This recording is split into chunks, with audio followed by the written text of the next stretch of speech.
வணக்கம் and welcome to mom and daughters kitchen. இன்னைக்கு நாம பார்க்க போற ரெசிபி எங்க ஊர் பக்கம்லாம் ரொம்பவே ஃபேமஸான ஒரு ஸ்வீட் தான். அதுக்காக ஒரு 1/2 kg அளவுக்கு சிவப்பரிசி எடுத்து வச்சிருக்கேன்.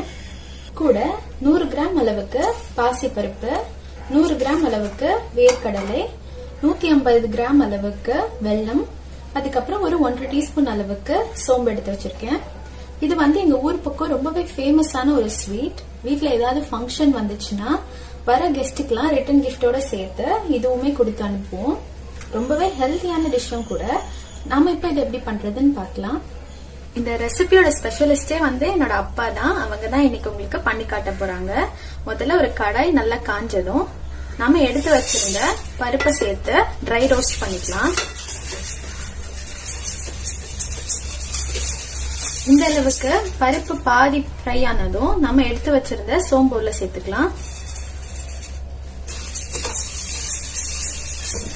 இந்த அளவுக்கு ஃப்ரை ஆனதும் நம்ம இப்ப இந்த பருப்பை எடுத்துடலாம். அதே மாதிரி நம்ம எடுத்து வச்சிருந்த வேர்க்கடலையும் வறுத்து எடுத்துக்கலாம்.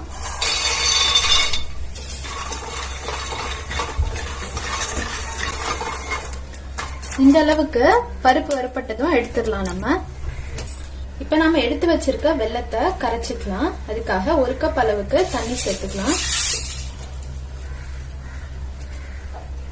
இது கொஞ்ச நேரம் கொதிக்கட்டும்.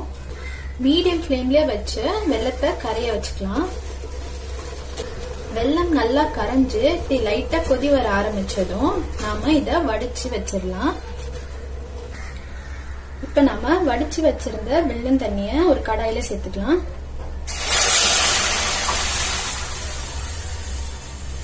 இத மீடியம் ஃப்ளேம்லயே வச்சு கம்பி பதம் வர அளவுக்கு நல்லா கொதிக்க வச்சுக்கலாம். வெல்லம் இந்த அளவுக்கு லைட்டா திக்கானதும் நம்ம இதை ஆஃப் பண்ணி கொஞ்சம் ஆற வச்சுக்கலாம். இப்ப நாம எடுத்து வச்சிருக்க சிவப்பரிசியோட வறுத்து வச்சிருக்க பருப்பை சேர்த்துக்கலாம். வேர்க்கடலை தோல் எடுத்து இந்த மாதிரி உடைச்சு வச்சிருக்கேன், அதையும் சேர்த்துக்கலாம். சேர்த்துட்டு எல்லாத்தையும் ஈவனா மிக்ஸ் பண்ணி விட்டுக்கலாம்.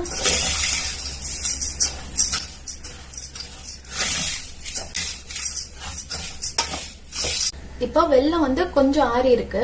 அதோட நம்ம மிக்ஸ் பண்ணி வச்சிருந்த அரிசி பருப்பை சேர்த்துக்கலாம்.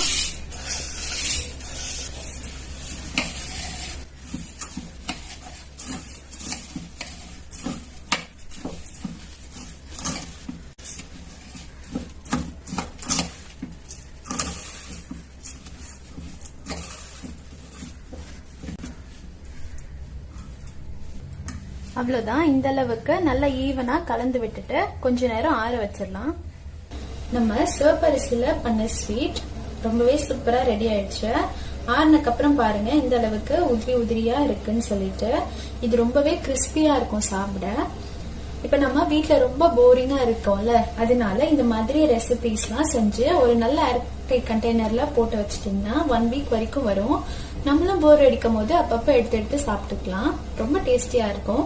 இல்ல உங்க வீட்டுல யாராச்சும் அரிசி அடிக்ட் இருந்தாங்கன்னா அவங்களுக்கு இந்த ரெசிபி செஞ்சுட்டாங்க. நார்மல் அரிசியை சாப்பிடுறத விட இந்த மாதிரி சாப்பிட்டாங்கன்னா அவங்களுக்கு ஸ்ட்ரென்த்தாவும் இருக்கும். இந்த ரெசிபி நீங்க கண்டிப்பா வீட்டுல ட்ரை பண்ணி பார்த்துட்டு எப்படி இருந்துச்சுன்னு கமெண்ட் செக்ஷன்ல சொல்லுங்க. அடுத்த வீடியோல பார்க்கலாம். தேங்க்யூ.